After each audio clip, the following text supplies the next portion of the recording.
नमस्कार, मैं अभिषेक उपाध्याय। आप देख रहे हैं टॉप सीक्रेट। यूजीसी के मामले में सुप्रीम कोर्ट ने एक बड़ा आदेश दे दिया और जिसके बाद ये मामला फिलहाल के लिए एक किनारे होता हुआ दिखाई दे रहा है।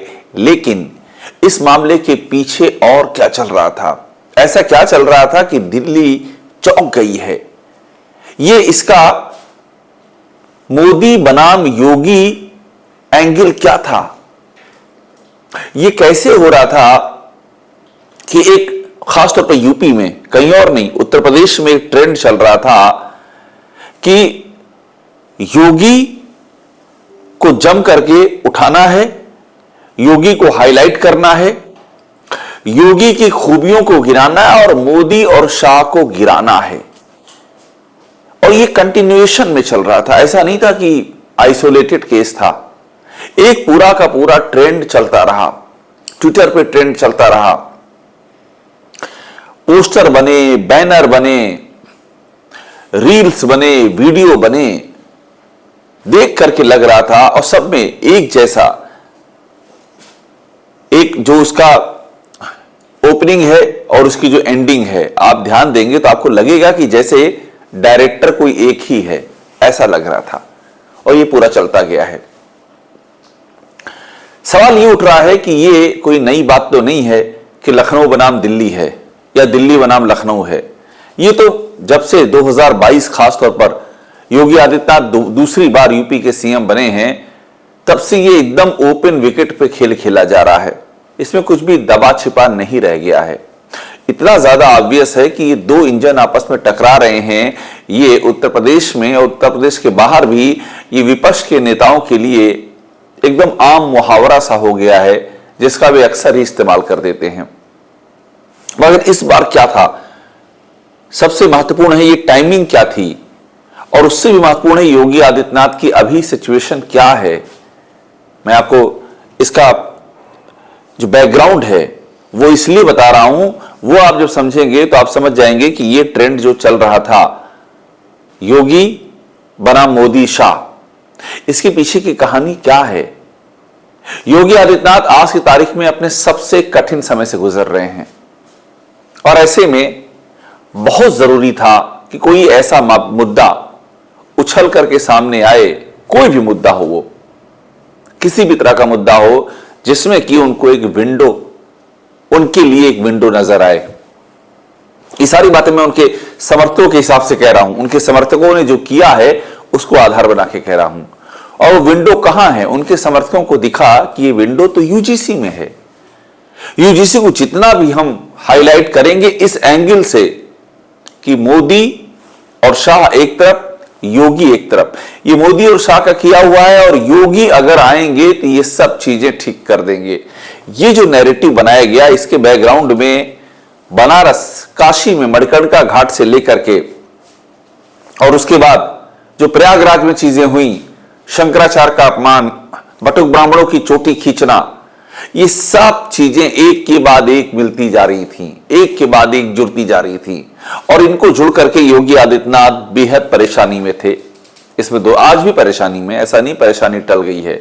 उसी समय यूजीसी का मामला आया और आप ध्यान दीजिए, यूजीसी का मामला पूरे देश में था, पूरे देश में प्रभावित थे और इसका विरोध भी हुआ। और लोकतंत्र में विरोध करना अधिकार है, जिसे भी लगता है ये गलत है उसे विरोध करना भी चाहिए, लोकतांत्रिक तरीके से विरोध करना चाहिए, लोकतंत्र इसकी आजादी देता है। लेकिन कहानी क्या थी, आप यूं समझिए, यूजीसी देश की संस्था है, देश भर के विश्वविद्यालय इससे और उच्च शिक्षा के संस्थान इससे अफेक्ट हुए, लेकिन सबसे अधिक हंगामा यूपी में ही मचा। यह हैरान करने वाली बात थी। और जब हंगामा मचा वो भी योगी बनाम मोदी शाह करके मचा, यानी कि योगी सब ठीक कर देंगे पूरा। और आप सोचिए चीजें कितनी प्लांट दिखी। ऐसा भी नहीं था कि सिर्फ योगी बनाम मोदी शाह, योगी के नाम के नीचे पूरे उनके काम गिनाए गए, क्या क्या किया उन्होंने हिंदुओं के लिए, और बताया गया कि अगर योगी को कुछ भी नुकसान हुआ तो सारी किए किराए पर, सारी मेहनत पर पानी फिर जाएगा। मतलब इतना पैनिक में चल रहा था, इतना पैनिक में चल रहा था कि जैसे मैसेज हो कि अगर इस समय स्थितियों को ठीक नहीं किया गया, परसेप्शन और माहौल को सुधारा नहीं गया, तो ये समय बहुत ही विकट है, ये समय पार नहीं हो पाएगा। मैं माफ कीजिएगा, राजनीतिक सत्ता के हिसाब से कह रहा हूं कि ये समय पार नहीं हो पाएगा, ऐसा दिख रहा था। और आप देखिए इस दौरान और भी बहुत सारी चीजें हो रही हैं। सूचना का जो बजट है वो इस तरह से खर्च हो रहा है। हमने दिल्ली में देखा, यूपी दिवस 24 जनवरी, दिल्ली में दैनिक जागरण एक अखबार है, उसके सारे पन्ने, 2 पन्नों को छोड़ करके सारे पन्ने योगी सरकार की जय जयकार के विज्ञापनों से भरे हुए थे। ट्विटर वगैरह पे लगातार ट्रेंड किया जा रहा है, योगी जी ने ये कर दिया, योगी जी ने वो कर दिया, तमाम जगहों पर मतलब प्रचार का समुद्र बह रहा है। इससे आप समझ सकते हैं कि स्थितियां कितनी कठिन हैं, और इन स्थितियों से उबारने के लिए बहुत जरूरी है कि परसेप्शन चेंज किया जाए। क्योंकि ये जो कर दिया है बनारस में मणिकर्णिका घाट पर, एक तो हिंदुत्व का सवाल है कि आपने मणि तोड़ दी जहां पर सनातन पूजा करते आ रहे हैं सदियों से, और दूसरा आपने देवी अहिल्याबाई होलकर की मूर्ति क्षतिग्रस्त होगी उसको बता दिया ये सब एआई है, एआई तस्वीरें हैं। काशी से लेकर के इंदौर तक कोहराम बच गया। और उसके बाद यही बात खत्म नहीं हुई, शंकराचार्य के साथ जो किया सबने देखा। सनातन के सर्वोच्च पद का जो अपमान वो बिना स्नान किए चले गए, ये भी सबने देखा। बटुक ब्राह्मणों की चोटी खींच खींच के मारी गई, आज तक पुलिस पर एक एक्शन नहीं हुआ। शंकराचार्य से सर्टिफिकेट मांगा गया कि आप शंकराचार्य हैं ही नहीं। नोटिस में यहां तक धमकाया गया कि दोबारा आपको यहां आने नहीं देंगे, आपका हमेशा के लिए आना प्रतिबंधित कर देंगे। यहां तक लिखा गया सारे इंतजाम आपसे छीन लेंगे। काल नेमी कहा योगी आदित्यनाथ ने इशारों इशारों में, बात यहां तक पहुंच गई। अब आप सोचिए, एक मुख्यमंत्री को चीजें संभालनी चाहिए थी और वो मुख्यमंत्री, आरोप यही लगा कि अपनी जबरदस्त अनुभवहीनता, क्योंकि योगी आदित्यनाथ को प्रशासन का कोई अनुभव 2017 से पहले नहीं था, और 17 के बाद भी उन्होंने अनुभव लेने की कोशिश की नहीं, पूरी तरह से अपने चंद सलाहकारों पर डिपेंडेंट रहे। और उसके चलते जो कहानी सामने आई वो इस तरह की सामने आई कि योगी आदित्यनाथ एक के बाद दूसरे ऐसे फैसले लेते चले गए जो बीजेपी के लिए बड़े संकट का सबब बनते गए। और इसी में ये जो जाति से जुड़ी हुई चीजें थी, स्वजाति से जुड़ी हुई एक के बाद दूसरी बातें सामने आती गई और इस सरकार पर चिपक गई। भ्रष्टाचार के जो सबसे अधिक आरोप लगे हैं वो योगी आदित्यनाथ के आसपास जो लोग घिरे हुए हैं उनके ऊपर चिपके हुए हैं भ्रष्टाचार के आरोप। और वो आरोपों के छींटे ऐसा नहीं कि वहीं तक सीमित है, वो उसके आगे भी जाते हैं। तो इन सब चीजों से अब जब ये एक के बाद दूसरी गलतियां हो गई, मणिकर्णिका में भी वही जिद, भिड़ जाना हर जगह। मैंने पहले कहा कि योगी आदित्यनाथ का पूरा जो काम करने का तरीका है वो इतना विभाजन क्रिएट करता है जिसकी कोई सीमा नहीं है। जहां गोरखपुर से आते हैं वहां बीजेपी में ही किसी से नहीं बनती है।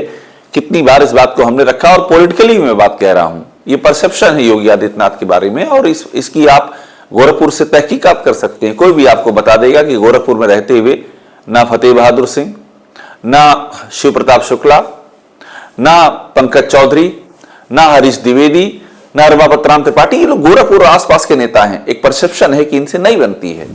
ये आप पॉलिटिकल परसेप्शन, आपको गवाही मिल जाएगी, आप फील्ड में उतरेंगे। उसके बाद सरकार में आए तो डिप्टी सीएम से नहीं बनी, संगठन से नहीं बनी, मंत्रियों से विषाद, मंत्री धरने पर, असंतोष, एबीवीपी पर लाठीचार्ज, एकदम समझ लीजिए असंतोष और अराजकता का चरम है। और ये गलती पे गलती करते करते वो स्टेज आ गई जब योगी आदित्यनाथ ने अपनी इसी अनुभवहीनता, जिद और हर चीज में अड़ जाने और भिड़ जाने वाली जो आदत है उनकी, और भिड़ना अड़ना अगर आप किसी पवित्र उद्देश्य के लिए भिड़ रहे हो समझ में भी आता है। भिड़ना अड़ना भी कहीं किसी विज्ञापन से डिप्टी सीएम का नाम कट जाना, ऐसी बातें होती हैं।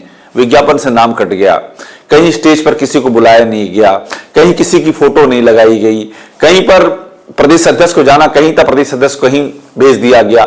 इस टाइप की चीजें मैं पहले भी कह चुका हूं। जैसे 5वीं के बच्चे आपस में लड़ाई करते हैं, उस दौरान जो दांव पेच का इस्तेमाल होता, उस तरह की चीजें, यही सब आरोप लगे कि इस तरह से सरकार चलाई जाती है क्या।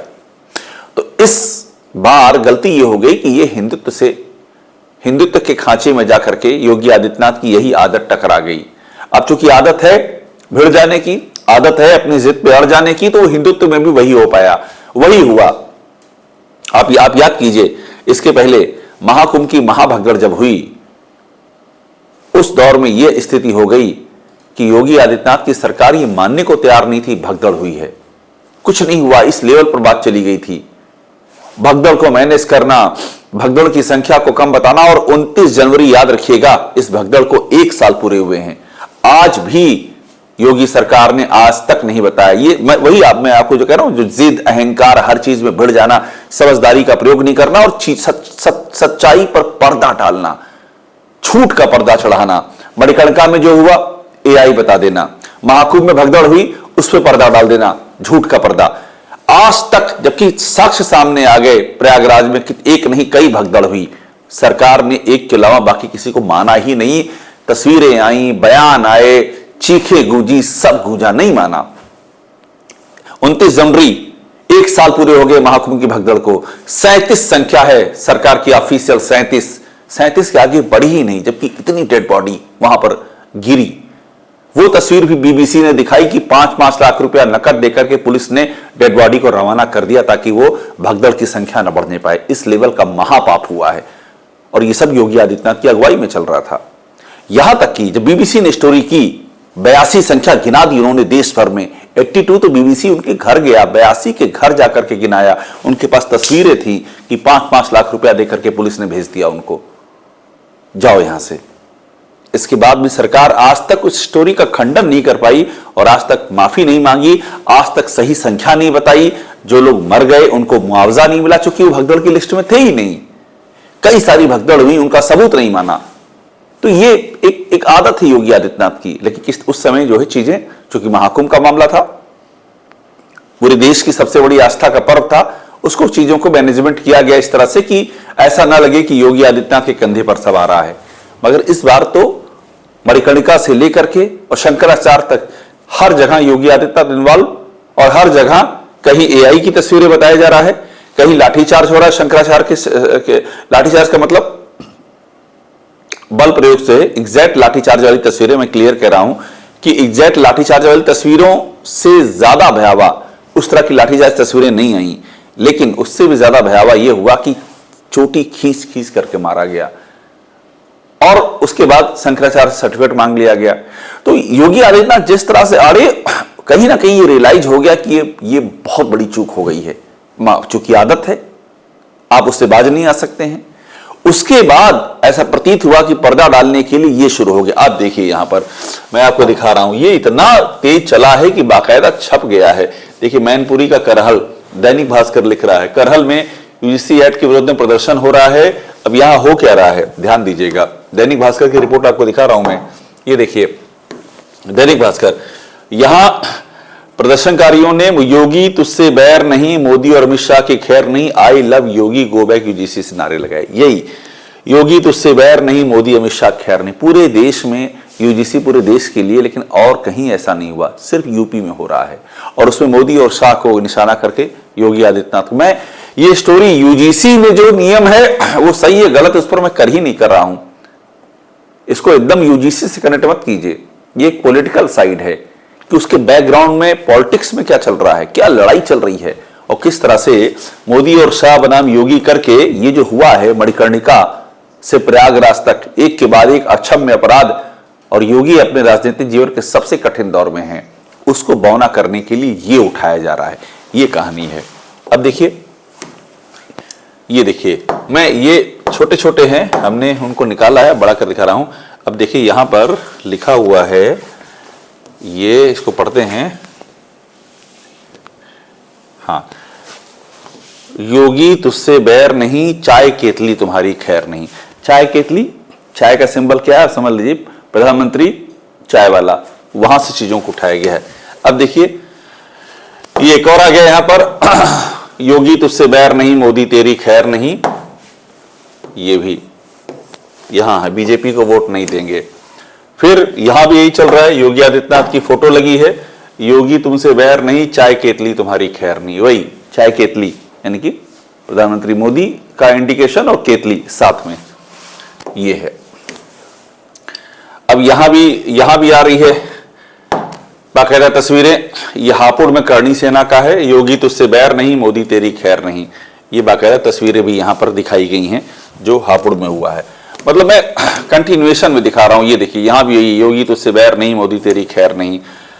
ये इसके अलावा करण भूषण सिंह ने कुछ लिखा कि मेरे नाम से जो चल रहा है वो भ्रांति है, फला फला बातें। इसके ऊपर भी किसी ने लिख दिया, मोदी तेरी खैर नहीं, योगी जी तुझसे बैर नहीं। मतलब एकदम कंटिन्यूएशन में चल रहा है, एक के बाद एक। देखिए, योगी तुझसे बैर नहीं, मोदी तेरी खैर नहीं। अगर इस बार भी योगी को पीएम नहीं बनाया 2029 में कांग्रेस आएगी। मतलब मैं कह रहा हूं पूरा ट्रेंड चल रहा है, एकदम तैयारी करके चल रही है। ये भी वही है। इसके बाद देखिए, योगी से 2027 में बैर नहीं, लेकिन मोदी अमित शाह की जोड़ी की, ये बड़ा इंपॉर्टेंट है। योगी से 2027 में योगी से 2027 में बैर नहीं, लेकिन मोदी और अमित शाह की जोड़ी की 2029 में खैर नहीं है। फिर क्लियर कर रहा हूं, यूजीसी के बारे में स्टोरी ही नहीं है ये। इसको मत जोड़िएगा कि यूजीसी के नए नियमों का समर्थन कर रहा हूं, विरोध कर रहा हूं, मुद्दा ही नहीं है। मुद्दा ये कि बैकग्राउंड में क्या चल रहा है। सबसे कठिन वक्त में योगी आदित्यनाथ हैं। उनके पूरे 8.5 साल के कार्यकाल में का आप देखेंगे, नौकरियों के नाम पर शिक्षकों की एक भर्ती नहीं आई है। आरक्षण के नाम पे खुद उनकी सरकार के अधिकारी आरोप लगाते रहे कि आरक्षण यहां उनकी सरकार के मंत्री की सरकार में आरक्षण नहीं दे पा रहे हैं। 69,000 शिक्षक भर्ती के छात्र अभी तक भटक रहे हैं, उनको उनका हक नहीं मिला है। सवर्ण छात्रों में भी नौकरी के लिए मारे मारे फिर रहे हैं। यही सवर्ण छात्र हैं जो कि प्रयागराज में जाके आंदोलन करते हैं, क्योंकि वहां पर एक के बाद एक पेपर लीक हो रहा है। नौकरियां जो इसमें ट्रांसपेरेंसी नहीं है। जो यूपी लोक सेवा आयोग है, उसकी आंसर की आती है, वो हैरान करती है कि वो आंसर की जो आनी चाहिए एग्जाम के बाद वो आती ही नहीं है। नॉर्मलाइजेशन की बात कभी ला दी जाती है, कभी कई पालियों में एग्जाम की बात ला दी जाती है। इलाहाबाद हाईकोर्ट के आगे आयोग जो है बाकायदा स्वीकार करता है कि उससे धांधली, उसके इस एग्जाम में धांधली होती है। ये चल रहा है उत्तर प्रदेश में। सब प्रभावित हैं, सवर्ण हो, पिछड़े हो, अगड़े हो, सबकी जो है, दलित हो। दलित का आलम यह है कि दलित अत्याचारों में यूपी टॉप पर है। अभी मेरठ में 2 घटनाएं बैक टू बैक हो गई दलित अत्याचारों की। सरधना में एक मां बेटी के साथ में और एक सोनू कश्यप साथ में। योगी आदित्यनाथ झांकने नहीं गए, जबकि वो मेरठ भी गए, मगर उन परिवारों के पास नहीं गए। खेल विश्वविद्यालय का निरीक्षण करके चले आए। कौन ऐसा सीएम होगा दलित के साथ ऐसा अत्याचार हो, एक जुबान ना बोले, मौके पर जाए ना, मौके पर जाने के बाद भी घटनास्थल पर ना जाए, ऐसा कौन करेगा? मगर योगी आदित्यनाथ ने किया।